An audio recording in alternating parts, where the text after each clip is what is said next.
तलबा ने हसीना वाजिद का तख्ता उलट दिया। नौजवानों की सिविल नाफरमानी ने हुकूमत गिरा दी। बांग्लादेशी वजीर आजम मुस्ताफी भारत भाग गईं। हजारों अफराद शेख हसीना वाजिद की सरकारी रिहाइशगाह में दाखिल। मुजाहिरीन की तोड़ फोड़, सामान उठाकर ले गए। लाखों अफराद सड़कों पर।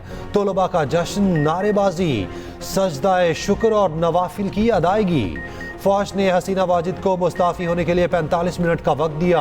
कौम के नाम आखिरी तकरीर रिकॉर्ड कराने की कोशिश भी नाकाम बना दी गई।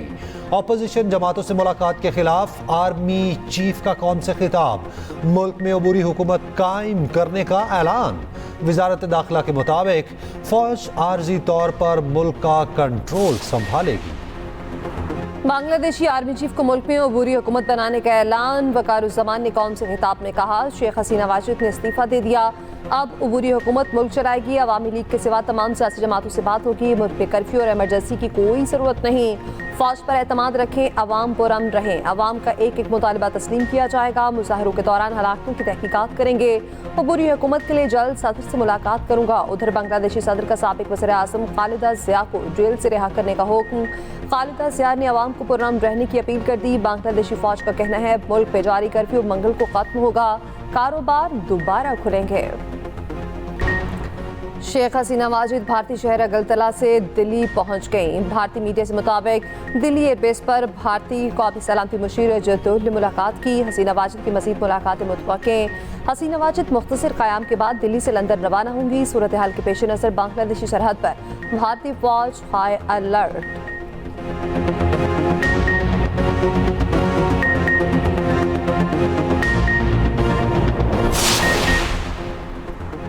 बांग्लादेश की अबूरी हुकूमत जमहूरी और जामे होनी चाहिए। अमेरिका का बांग्लादेश की सूरत हाल पर रद्द-ए-अमल।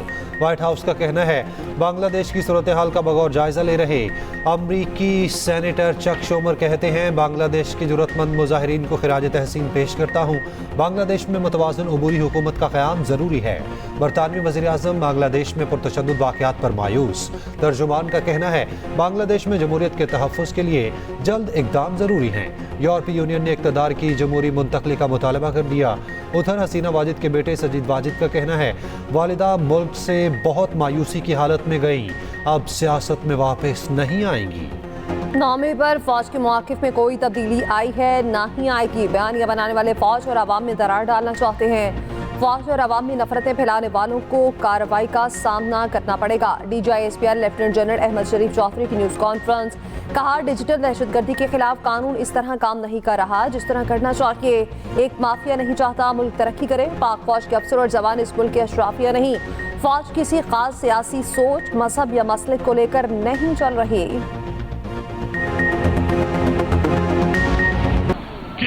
आखिरी हफ्ते या सितंबर के पहले हफ्ते में वीकेंड के ऊपर मैं यहाँ पे बरबरा ऐलान करता हूँ कि हमारा इस्लामाबाद में जलसा होगा। जहाँ हमारी मर्जी है वहां पे होगा। कोई रोक सकता है तो रोक ले। PTI का इस्लामाबाद में अगस्त के आखिर या सितंबर के आगाज में जलसे का ऐलान। वजीर आला अली अमीन गंडापुर कहते हैं, हमारा जहां दिल करेगा जलसा करेंगे, कोई रोक सकता है तो रोक ले। F9 पाक या श्रीनगर हाईवे दे दो, नहीं तो डी चौक में जलसा होगा। किसी का बाप भी नहीं रोक सकता। आपका NOC हम जूते की नोक पर रखते हैं। किसी का बाप भी अब हमारा NOC खत्म नहीं कर सकता। उधर PTI ने 14 अगस्त को मीनार पाकिस्तान पर जलसे की इजाज़त के लिए लाहौर हाई कोर्ट में नई दरख्वास्त दायर कर दी। जस्टिस अली बाकिर नजफी सुबह 9 बजे समाअत करेंगे।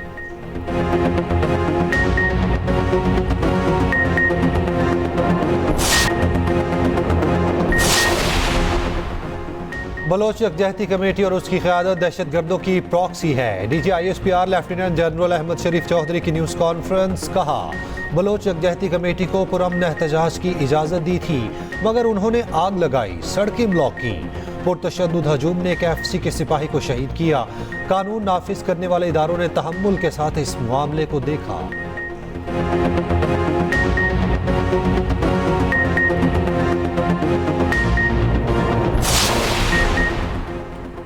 सेनेट में इस्माइल हनिया की शहादत पर तासीती करारदाद मंजूर। सेनेटर शेर रहमान ने कहा, इसराइल और भारत को दुनिया भर में मुसालिम ढाने की छुट्टी मिली हुई है। इसराइल और भारत को आज भी कोई रोकने वाला नहीं। हमें हर सेशन में इसराइली जारहियत पर बात करनी चाहिए। सेनेटर परवश खान बोली, नेतन्याहू नरेंद्र मोदी एक ही सिक्के के दो रुख हैं। ओआईसी मुर्दा हो चुकी, उनके अल्फाज की कोई हैसियत नहीं। खुशखबरी है, पाकिस्तान के दुश्मन हसीना वाजिद भागकर भारत में पनाह लेने पर मजबूर हो गए। वो वक्त दूर नहीं जब नेतन्याहू भी भारत में पनाह लेने पर मजबूर होगा।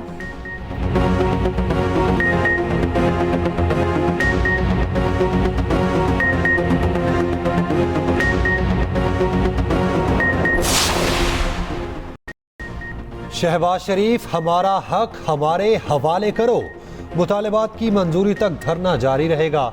हुक्मरानों से कहता हूँ, ये पुरअमन लोग हैं, उठकर नहीं जाएंगे।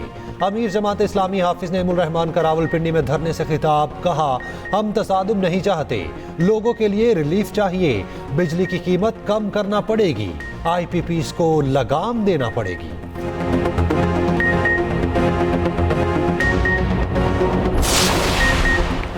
सुन्नी इत्तेहाद काउंसिल के रुकन कौमी असम्बली मुमताज मुस्तफ़ा इकबाल इंतकाल कर गए। पार्लियामेंट लॉजिस में मुकीम थे, दिल का दौरा पड़ने से इंतकाल हुआ। पार्लियामेंट लॉजिस में गलत पार्किंग के बायस एम्बुलेंस अंदर न पहुंच सकी।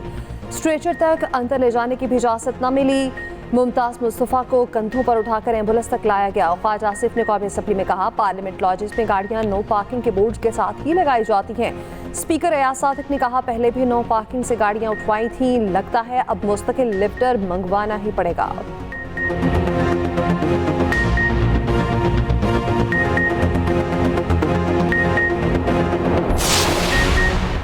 डॉक्टर का कातिल अपना ही बेटा निकला, नमाज जनाजा खुद पढ़ाई।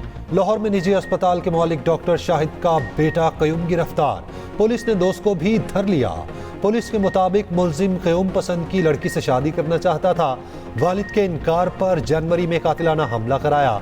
कत्ल की डील 50 लाख में तय की। दूसरा हमला 2 करोड़ रुपए में कराया।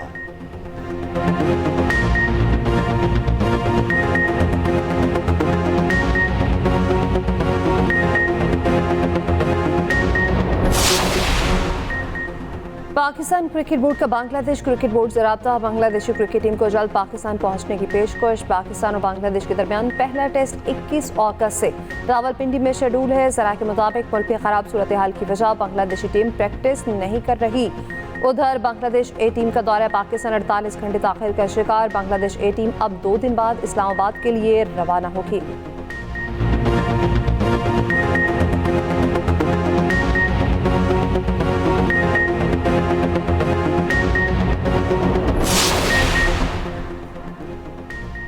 मोहसिन नकवी को कहता हूँ, क्रिकेट टीम की तश्कीलें न करें। मेरिट के खिलाफ वजीर आजम भी सिफारिश करें तो मत माने। किसी भी सिफारिश को मुस्तरद करते हुए सिर्फ टैलेंट को आगे आने दें। वजीर आजम शहबाज शरीफ का गद्दाफी स्टेडियम की तामीर नौ की तकरीब से खिताब, कहा, खुशी है गद्दाफी स्टेडियम का इंफ्रास्ट्रक्चर जदीद बुनियादों पर तामीर करने के लिए कदम उठाया गया। क्रिकेट या हॉकी की रोशन यादों को दोबारा ताज़ा किया जाए।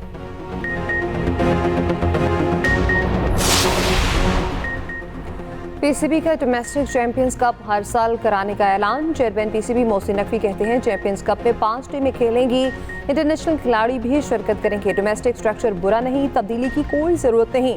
वकार यूनुस बोले, खेलने का तरीकाकार बदलेगा तो क्रिकेट में बेहतरी आएगी। उधर डोमेस्टिक खिलाड़ियों के मुआवजे और मैच फीस में इजाफा कर दिया गया।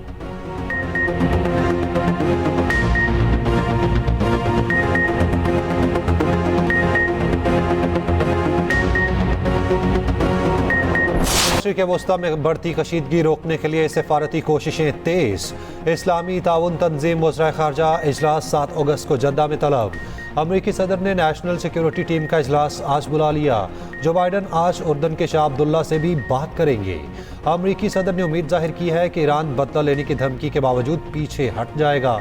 अमरीकी वज़ीर ख़ारजा एंटनी ब्लिंकन का इराकी वज़ीर आज़म से राब्ता, तसादुम से बचने और इस्तेहकाम के लिए इक़दामात पर जोर। फ्रांस, बरतानिया, इटली और मिस्र की सिफारती कोशिश तेज। उधर व्हाइट हाउस के मुताबिक मशरिक़ वस्ता में फ़ौजी इक़दामात का मकसद कशीदगी कम करना है। और पेरिस ओलंपिक्स में पाकिस्तान की वाहिद उम्मीद अरशद नदीम। जैवलिन थ्रो में अरशद नदीम आज एक्शन में होंगे। अरशद नदीम की कौम से अपनी कामयाबी के लिए दुआ की अपील। कहा, कौम की तवक्कुआत पर पूरा उतरने की कोशिश करूंगा। उधर पेरिस ओलंपिक्स में मेडल टेबल पर चीन बदसूर सर फहरिस्त। चीन का 21 गोल्ड मेडल्स के साथ पहला नंबर, अमेरिका की 19 तलाई तमगों के साथ दूसरी पोजीशन।